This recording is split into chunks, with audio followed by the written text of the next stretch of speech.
আমার উপস্থাপনা নীরেন্দ্রনাথ চক্রবর্তীর উলঙ্গ রাজা।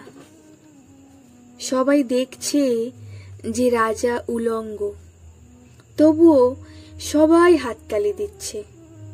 সবাই চেঁচিয়ে বলছে সাবাস সাবাস। কারো মনে সংস্কার তো কারো মনে ভয়।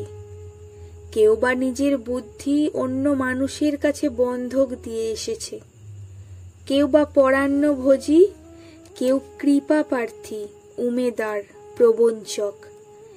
কেউ ভাবছে রাজবস্ত্র সত্যি অতীব সূক্ষ্ম, চোখে পড়ছে না যদিও, তবু আছে।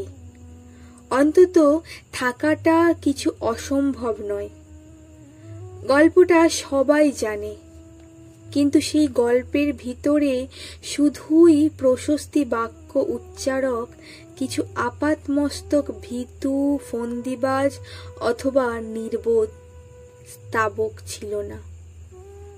একটি শিশুও ছিল, সত্যবাদী, সরল, সাহসী একটি শিশু। নেমেছে গল্পের রাজা বাস্তবের প্রকাশ্য রাস্তায়। আবার হাততালি উঠছে মুহুর মুহুর, জমে উঠেছে স্তাবক বৃন্দের ভিড়। কিন্তু সেই শিশুটিকে আমি ভিড়ের ভেতরে আজ কোথাও দেখছি না। শিশুটি কোথায় গেল? কেউ কি কোথাও তাকে কোনো পাহাড়ের গোপন গুহায় লুকিয়ে রেখেছে? নাকি সে পাথর, ঘাস, মাটি নিয়ে খেলতে খেলতে ঘুমিয়ে পড়েছে কোনো দূর নির্জন নদীর ধারে কিংবা কোনো প্রান্তরের গাছের ছায়ায়? যাও, তাকে যেমন করেই হোক খুঁজে আনো। সে এসে একবার এই উলঙ্গ রাজার সামনে নির্ভয়ে দাঁড়াক।